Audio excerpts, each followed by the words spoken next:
Very good morning to the world. Today's topic is ratio and proportion in quantitative aptitude. If you are going to prepare for quantitative aptitude, especially the topic ratio and proportion, this video is gonna make your work a simplifier. So the first term is ratio. The ratio of two quantities A and B in the same units is the fraction A by B, and we write this A by B as A is to B.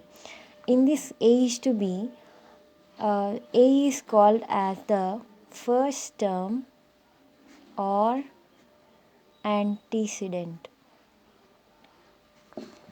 B is called as second term or consequent. For example, if you take the ratio 5:9, it is represented as 5 by 9 with antecedent 5 and consequent 9. There is a rule. What is that rule in ratio?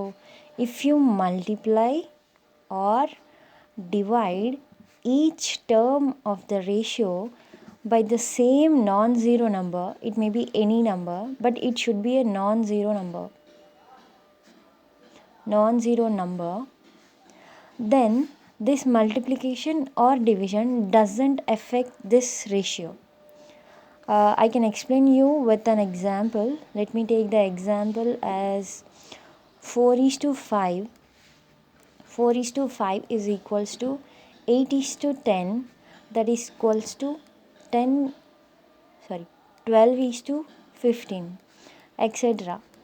And also you can take another example as 4:6 is equals to 2:3.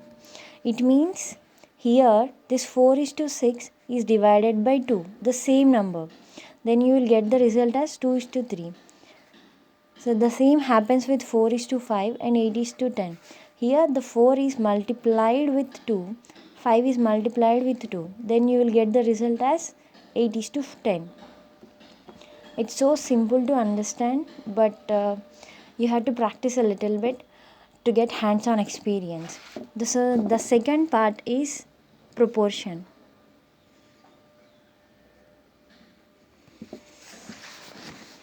When you take two ratios and you equalize them, it's called as proportion. The equality of two ratios is called as proportion. If you take A is to B, double is to C is to D, we write it as A is to B is equals to C is to D. And we say that these A, B, C and D are in proportion. Here the terms A and D are called as extremes, and B and C are taken as mean terms.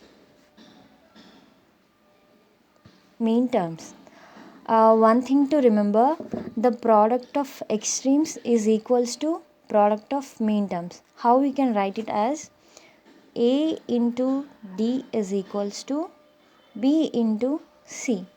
Means the multiplication of two extremes is equals to the multiplication of mean terms.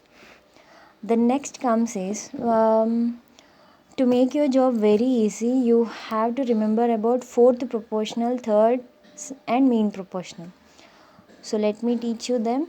First one is fourth proportional. Here if A is to B is equals to C is to D, then you can say that D is called the fourth proportional to A, B and C. D is called as the fourth proportional to A, B and C. The second one is third proportional. Here if A is to B is equals to B is to C, then C is called the third proportional to A and B.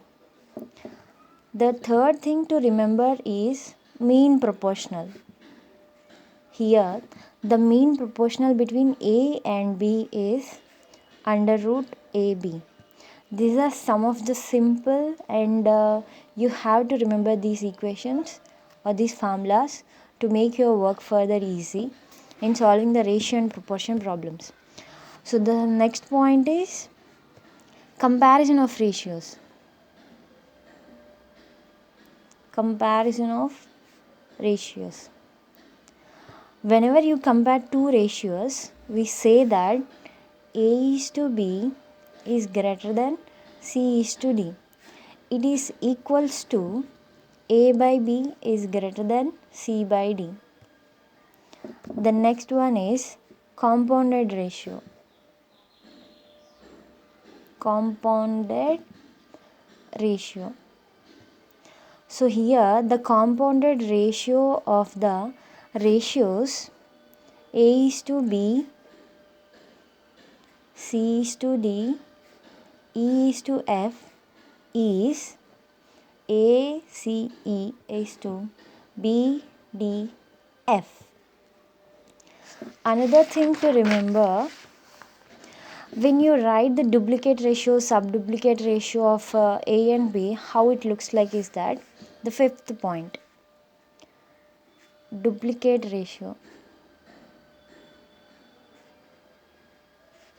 Duplicate ratio of A is to B is A square is to B square.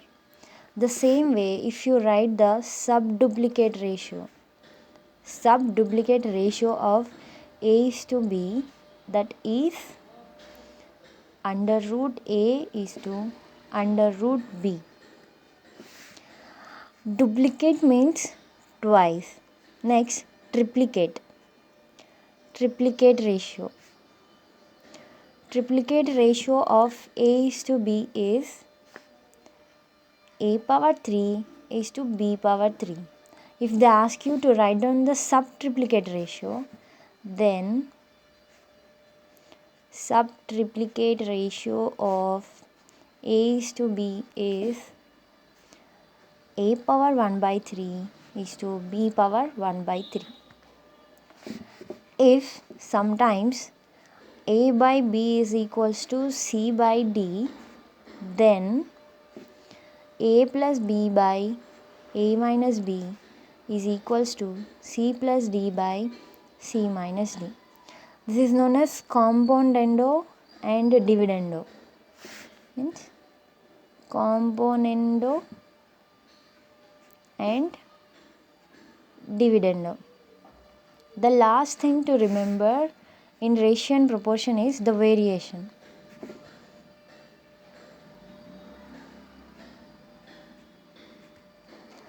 We say that x is directly proportional to y if x is equals to ky. Here k is some constant,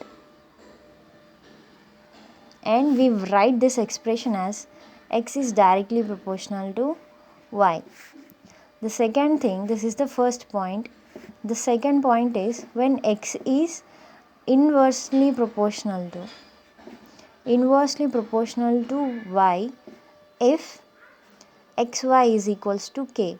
Here k is again a constant, and we write it as x is inversely proportional to 1 by y. And that's all about the basics of ratio and proportion. I'll catch you in my next video with problems and solutions of ratio and proportion topic. Hope this video will make your work easy. Thank you so much. Signing off, MJ.